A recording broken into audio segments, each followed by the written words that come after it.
귀한 찬양으로 감동을 주신 우리 찬양배우들께 감사하며 하나님께서 정말 낡고 거친 십자가, 우리가 가장 좋아하는 찬송 중에 하나이죠. 하나님께서 우리 평생 다하도록 십자가를 또 예수님을 사랑할 수 있는 우리 심령이 되기를, 이 찬양이 우리 영원한 찬양이 되기를 예수 이름으로 간절히 기원합니다. 아멘. 사사기 7장 13절 15절부터 주변에 나와 있는데요.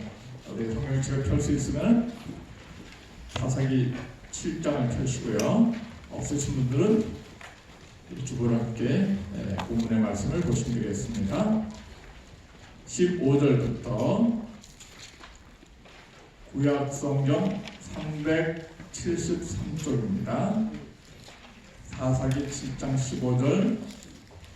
기드온이 그 꿈과 해몽하는 말을 듣고 경배하고 이스라엘 진중에 돌아와서 이르되 일어나라, 여호와께서 미디안 군대를 너희 손에 붙이셨느니라 하고 300명을 세 대로 나누고 각 손에 나팔과 빈 항아리를 들리고 항아리 안에는 횃불을 감추게 하고 그들에게 이르되 너희는 나만 보고 나의 하는 대로 하되 내가 그 진가에 이르러서 하는 대로 너희도 그리하여 나와 나를 쫓는 자가 다 나팔을 불거든 너희도 그 진상에서 또한 나팔을 불며 이르기를 여호와를 위하라, 기드온을 위하라 하라 하니라. 아멘.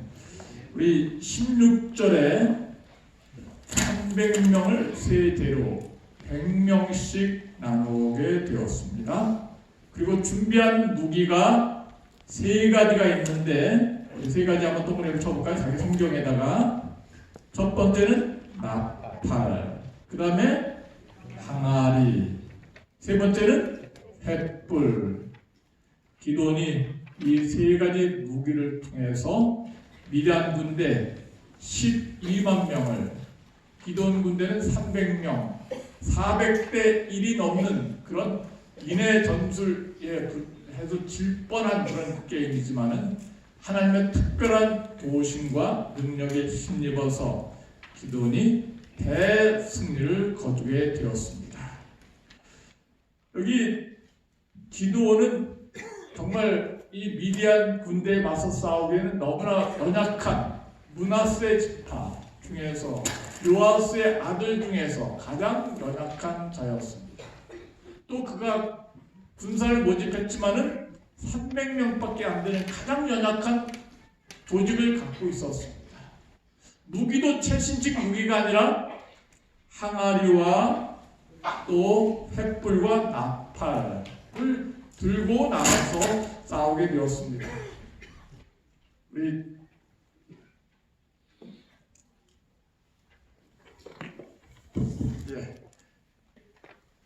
항아리와 횃불과 나팔은 워낙 전투용 무기가 아니라고 생각합니다.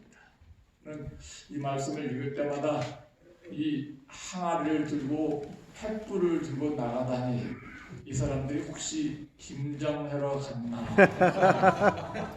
그래서 항아리를 김장할 때 많이 쓰잖아요. 그래서 야밤에 이 사람들 혹시 김장 담그러 간 게 아닐까? 근데 우리 부조와 선제에 있는 말씀 보면은 이렇게 횃불과 또한 항아리와 또 하나 나팔, 요 세 가지를 들고 가게 하신, 전략을 짜신 분은 바로 하나님의 지시에 의해서 그렇다, 이렇게 생각하게 되었습니다. 전쟁을 하게 되면 무기가 중요한가요? 승패를 잡는데 무기가 굉장히 중요합니다. 일제 임진왜란 당시에 그 사람들은 화총을 갖고 소총을 갖고 덤벼드는데 우리는 활을 갖고 싸웠어요. 그러니까 이길 수가 없는 거예요. 무기가 중요하죠. 6.25 때는 우리는 소총 갖고 있었는데 그들은 뭘 갖고 내려왔습니까? 탱크를 몰고 내려오니까 3일 만에 서울이 점령되고 부산까지 3달 만에 쫓겨갔다가 결국 이렇게 다시 오게 되었습니다. 일본이 아무리 날뛰고 제국시대 때 동남아를 점령하고 세계를 통일할 것처럼 보였지만은 최신식 무기, 핵무기에 그들이 한 방에 나가떨어져서 결국 무조건 항복을 하게 되었습니다. 요새는 정말 현대식 점점 무기가 개발돼 갖고 스텔스 전투기라든지 스텔스 항공모함이라든지 스텔스 구축한다든지 레이더에 뜨지 않는 그런 무기들을 개발하고, 한국도 세계 몇 위권 안에 들어간 그런 아주 군사 강국이 되었습니다. 뿐만 아니라 드론, 무인 드론을 사용해서 이렇게 초현대식 무기를 써서 적을 제압하려고 그렇게 하고 있습니다. 그런데 미디안 군대 12만 명을 300명이 이기려면 정말 초현대식 무기를 가져야 되는데, 그런 것이 아니라 부엌에서나 김장 담을 때 쓰는 항아리나 횃불이나 나팔을 들고 다니게 하다니, 이거는 도무지 무기에 맞지 않는 그런 하나님의 지시사항이었습니다. 그래서 이 말씀을 가만히 볼 때 왜 하나님께서 이런 무기를 사용하게 하셨을까? 원래부터 하나님께서는 이스라엘 백성들에게 숫자도 줄이시고 또 무기도 그런 세상에서 사람을 죽이는 무기가 아닌 하나님께 영광 돌리는 무기를 사용하게 하심으로 말미암아 전쟁의 승리는 사람에게 달린 것이 아니라 하나님께 달려있다. 아멘. 너희가 잘나서 너희 무기로 싸워서 승리할 것이 아니라 하나님을 신뢰하고 하나님 말씀에 순종만 하면 이길 수 있다는 그런 싸움의 보증자가 되어주시고 승리의 원동력이 되신 하나님의 능력을 보여주신 것이다. 이렇게 확인해 볼 수가 있겠습니다. 그래서 여기 승리의 비결 중에 첫 번째 15절에 승리의 원동력이신 하나님의 능력이 거기 기록되어 있습니다. 15절 기드온이 그 꿈과 해몽할 말을 듣고 경배하고 이스라엘 진중에 돌아와서 이르되 일어나라, 여호와께서 미디안 군대를 너희 손에 뭐하셨느니라? 붙이셨느니라.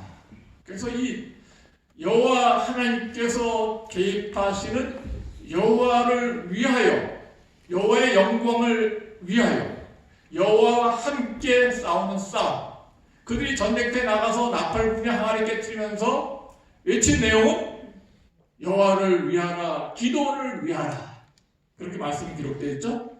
그래서 우리 여호와를 위하라, 기도를 위하라, 이 말씀 가만히 들어보니까 위하여가 많이 생각나서 우리는 그 위하여를 잘 안 하죠.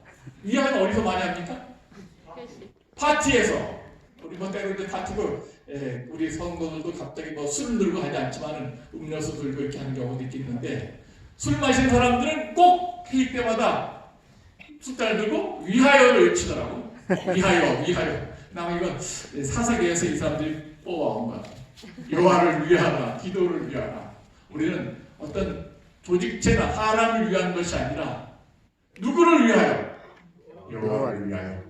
여호와를 위하여. 여호와를 위한 그 싸움, 여호와께서 지시하신 싸움, 여호와 말씀에 순종하는 그 싸움은 바로 여호와께서 승리의 원동력이 되실 것을 확인해 볼 수 있습니다. 기도의 승리의 비결은 인간에게 있지 아니하고 누구께 있었습니까? 여호와 하나님께 있었습니다.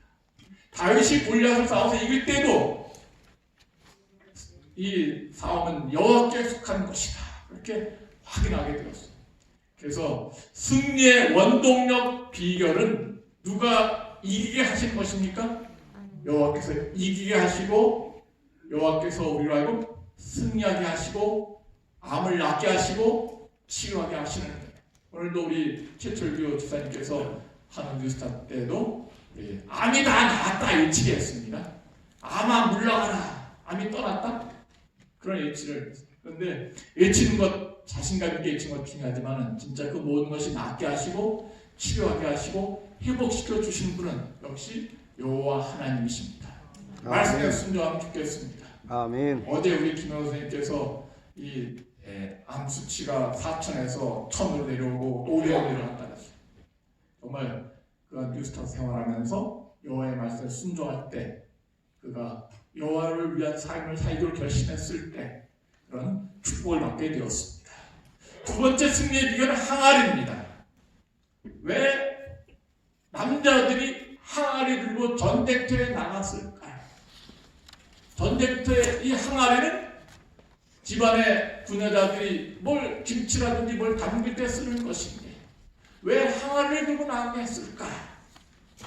여기 근데 항아리는 무슨 항아리입니까? 빈 항아리입니다. 항아리 속에 횃불을 감췄습니다. 안 보이게. 그리고 나팔은 양각 나팔, 솥불 나팔을 넣는다고 했어요. 그래서 이경쯤에 그 보초경들이 교대할 쯤에 이 항아리를 깨트리는 그런 일을 하게 되었습니다.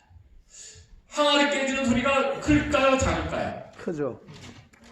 그 옛날에 큰 소리가 없을 때 그것도 대낮이 아니고 언제?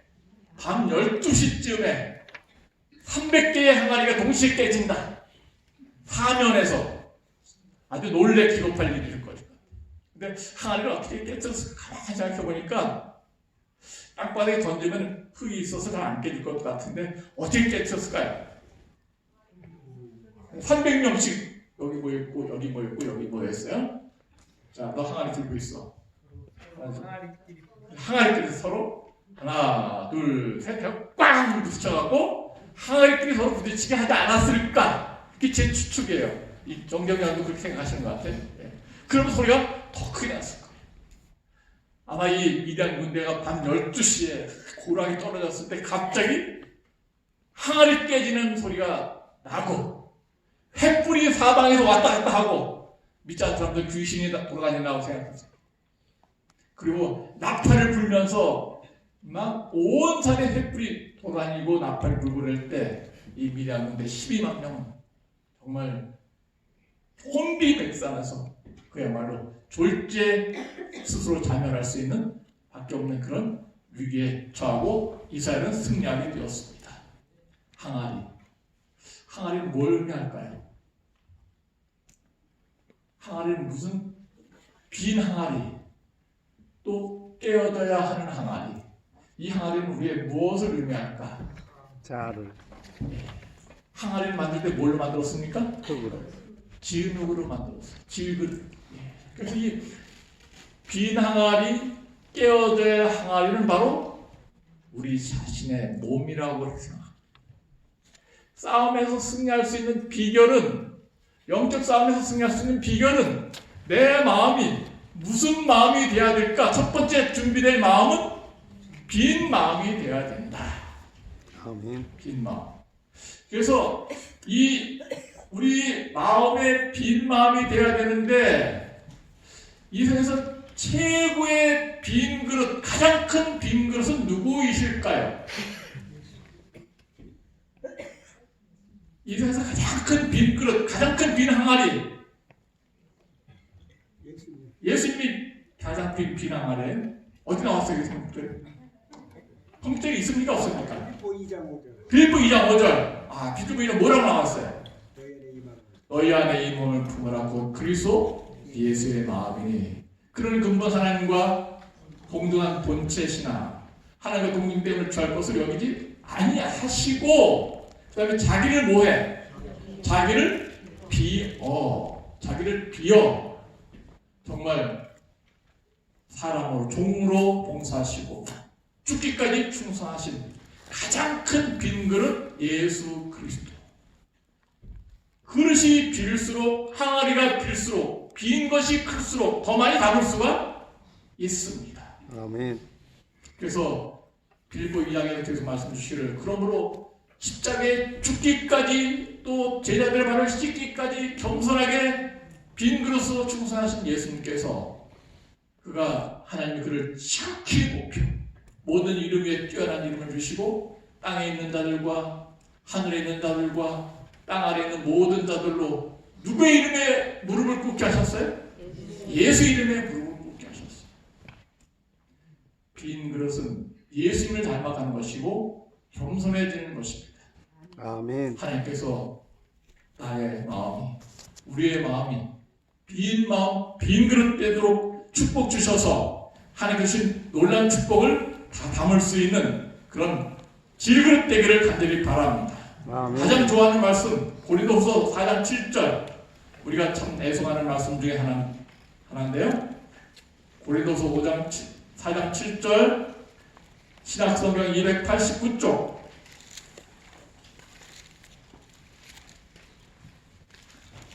우리가 이 보배를 무슨 그릇에 담았으니 질그릇에 담았으니 보배는 누구예요?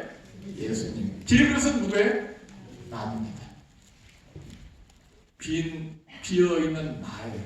항아리 나예요. 보배를 질그릇에 담았으니 이는 능력이 심히 큰 것이 하나님께 있고 우리에게 있지 아니함을 알게 하려 함이라. 우리가 사방으로 우겨쌈을 당하여도 쌓이지 아니하며 답답한 일을 당하여도 낙심하지 아니하며 핍박을 받아도 버림받지 아니하며 거꾸로 뜨림을 당하여도 망하지 아니하고 우리가 항상 예수 죽인 것을 몸에 짊어지면 예수의 생명도 우리 몸에 나타나게 하려 함이라. 아멘. 아멘. 예수의 생명이 어떤 생명이에요? 영원한 생명. 영생입니다. 우리가 빈 그릇이 된다면 우리 몸 안에 빈 마음에 누구를 모신다면 예수님 보배를 내 몸에 모신다면 우리가 거꾸로 팀을 당하도 망하지 아니하고 우겨쌈을 당하도 답답함을 당하여도 낙심하지 않고 항상 예수 죽인 것을 몸에 짊어지면서 나는 죄인입니다. 이렇게 예수님을 모시고 다니는 사람들은 예수의 영원한 생명이 우리 안에 머물고 우리를 하여금 승리하게 하시는 우리 마음이 빈 그릇이 될 것입니다. 고린도서 4장 7절 보배를 질그릇에 담는다. 보배는 워낙 질그릇에 담는 것이 아니죠. 네. 보배는 어디 담아야 돼? 보석함이. 보석함에 담아야 돼. 그런데 세상에서 가장 귀한 보배, 만국의 보배신 예수 그리스도를 깨어지기 쉬운 나의 이 가슴에 주신 보배를 담게 하신 예수님께 우리 모두가 감사하시길 간절히 바랍니다. 에덴 요양교회는 이 보배신 예수님을 가슴속에 심어주는 교회예요. 그래서 세계에서 가장 좋은 병원인 것을 여러분들이 항상 감사하시기 바랍니다. 아멘. 그리고 이 항아리는 비어 있어야 될 뿐만 아니라 또 어떻게 돼야 돼요? 싸움에 이기기 위해서는 깨어져야 해요. 우리 마음이 깨어진다는 소리가 뭘까요? 죽는다는 것이 의미가 될 수 있습니다. 우리의 죄된 속성과 욕심과 모든 것들은 어떻게 돼야 돼? 깨어져야 돼. 덜 깨어지면은 하나님께서 정을 가시고 망치를 들고 그리고 깨뜨리실 것입니다. 누가복음 20장 17절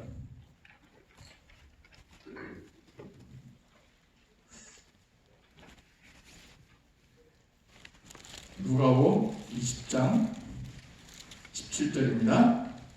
신약성경 130쪽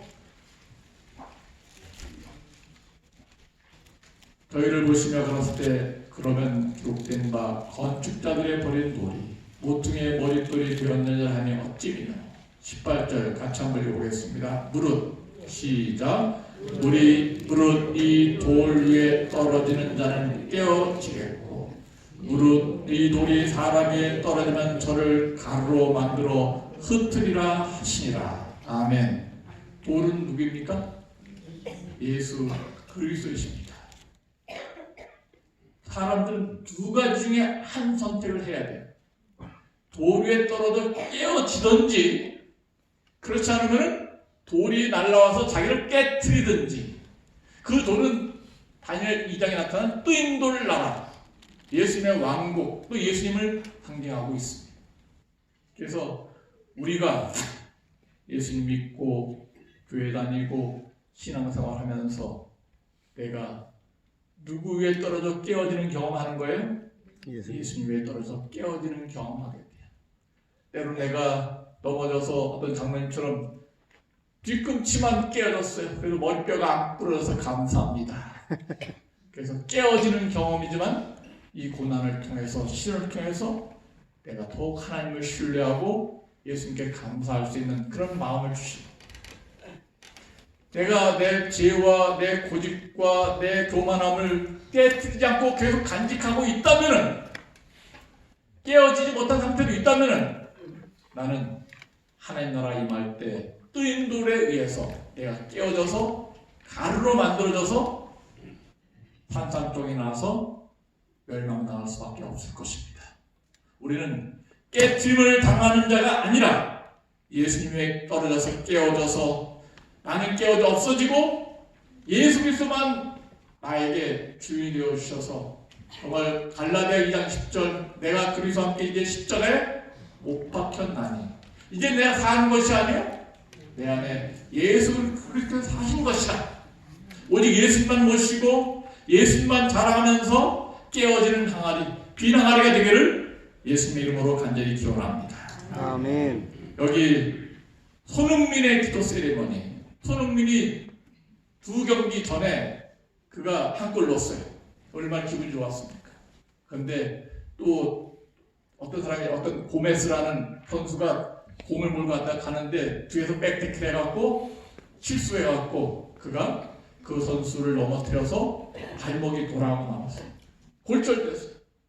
손흥민이 워낙 그렇게 비신사적인 사람이 아닌데 어떻게 하다 보니까 실수를 저질러갖고 얼굴 감싸지고 정말 너무 당황해요. 자기도 당황해갖고 이 프로 선수들이 발목이 골절되면 선생님이 끝나는 거예요. 그러면은 그가 수천억까지 가치가 있는 선수라면 그 인생이 망하는 것입니다. 자기가 한 선수의 생명을 망가뜨린 줄 알고 얼굴을 감싸면서 정말 고민하면서 정말 결국은 뒤에서 태클함으로 말미암아 그렇게 반칙해갖고 퇴장당하고 말았지만 그가 너무 미안한 마음에 퇴장당한 이후에도 그 라커룸에 가서 계속 울고 또 그 고메스에게 미안하다고 문자도 보내고 그렇게 했어요. 다행히 그 선수가 크게 안 다치고 잘 재활해서 운동 경기를 다시 할 수 있다는 그런 의사의 판정이 내렸어요. 그 다음에 이제 손흥민이가 이제 그가 고의로 이렇게 나쁘게 태클한 것이 아니라 실수를 했다. 그런 모습을 다시 재심받아갖고 퇴장 판정이 번복되고 다음 경기에 나설 수가 있었어요. 다음 경기 나서서 이 손흥민이가 골을 2번이나 넣게 되었어요. 정말 한국 선수로서 대단한 선수. 그러면서 차범근 선수가 유럽 뛰면서 121골을 넣었는데 122골째 돌파하고 113골째 넣었어요. 워낙 골을 넣으면 너무 기분 좋았고 만세 부르든지 그라운드에 딱 슬라이딩 하든지 그렇게 기분 좋게 해야 되는데 손흥민이가 차범근보다 한 골 더 많은 122번째 골을 넣으면서 기뻐하지 않았어요. 그게 뭐 했습니까? 이 모든 카메라가 다 비추고 있어요. 골 있는 선수를. 손흥민이가 머리 숙이고 이런 모습을 보였어요. 그러니까 모든 중계진들과 전 세계 축구팬들이 손흥민을 정말 세계에서 제일 착한 축구 선수다. 그러면서 그가 하나님께 영광을 부르죠. 인터넷 보니까 손흥민이 기독교인이에요. 하나님 믿는 사람, 양심을 갖고 있는 사람.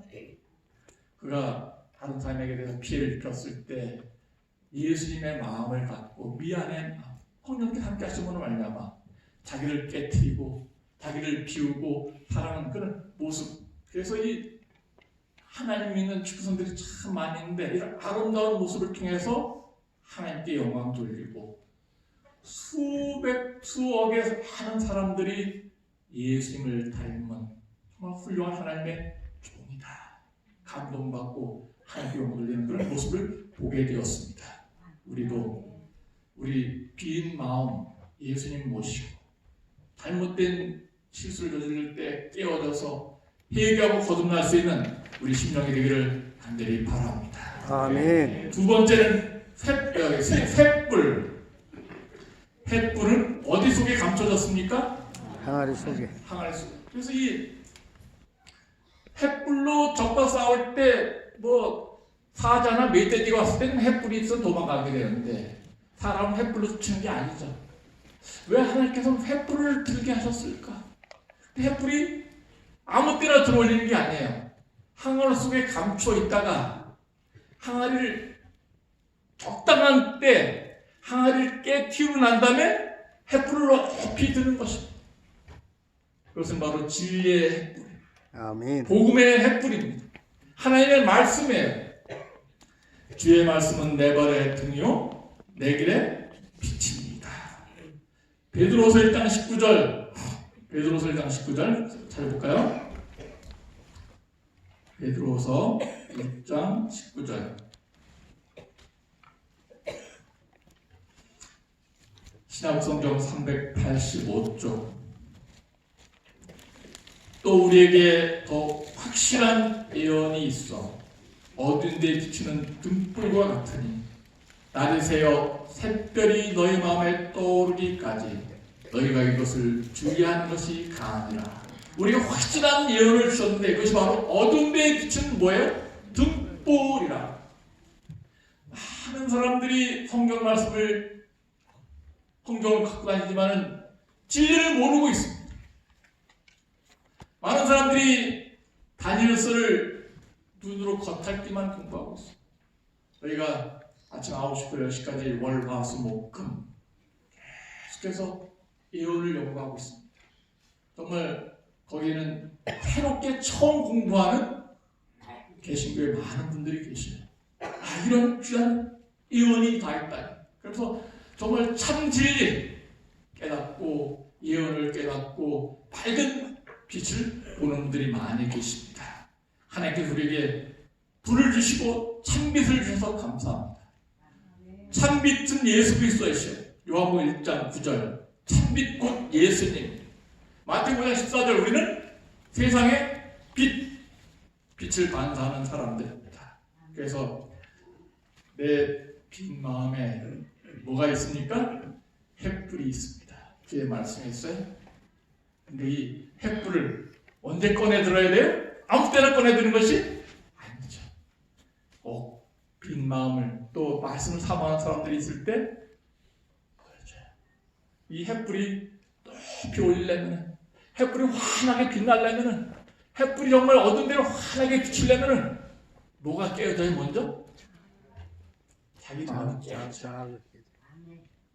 깨어진 마음 속에 거기서 복음이 드러나고 빛이 나오는 거예요. 우리 일주일간 뉴스타트 하는 그런 기업을 어제 들었습니다.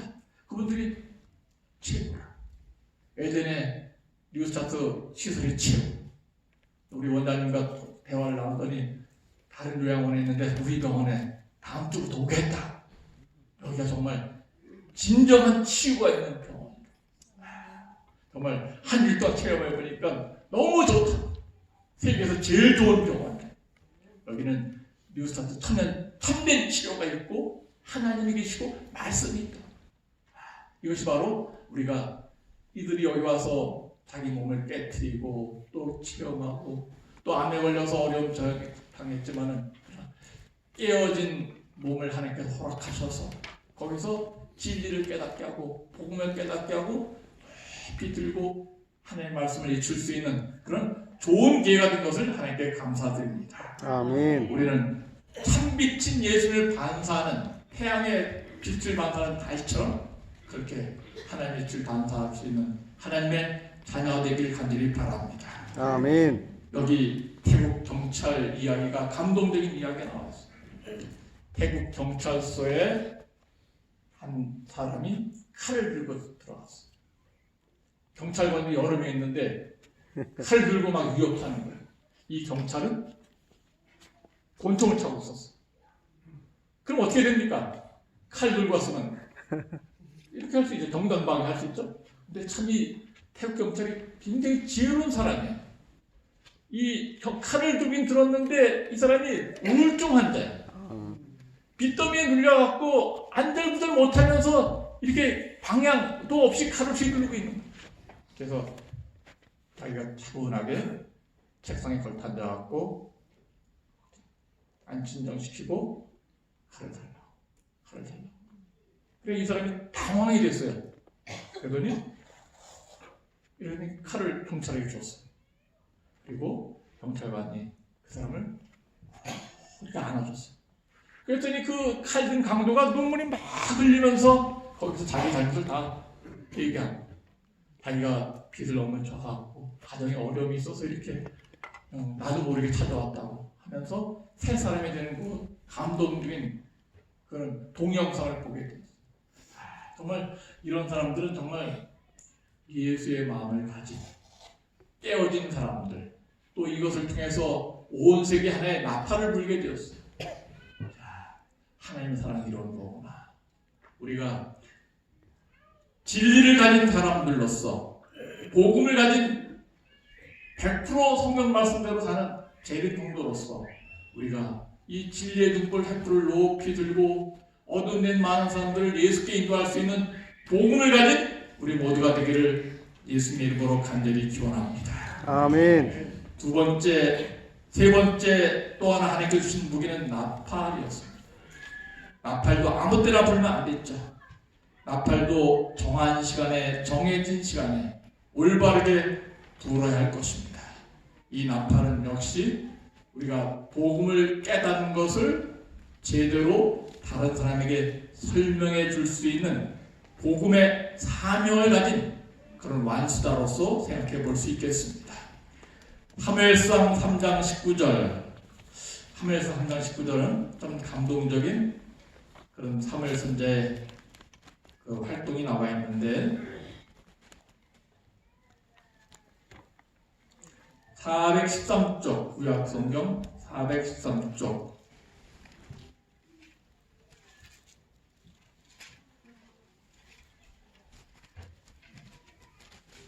사무엘이 자라매 여호와께서 그와 함께 계셔서 그 말로 하나도 어떻게 하지 않게 하셨습니까? 땅에 떨어지지 않게 하시니. 사무엘은 하나님께서 좋은 나팔을 주셨어요. 한마디도 땅에 떨어지지 아니하고 그 모든 말한 것이 이루어지게 되었습니다. 정말 하나님께서는 그 선자로 말미암아 놀라운 기적을 행하게 하셨어요. 그가 갖고 있는 복음이 있었고 하나님 주신 말씀이 있었습니다. 선자는 하나님 주신 말씀을 그대로 이루어지고 선포될 때 정말 신임받고 놀라운 그런 축복을 경험하게 됩니다.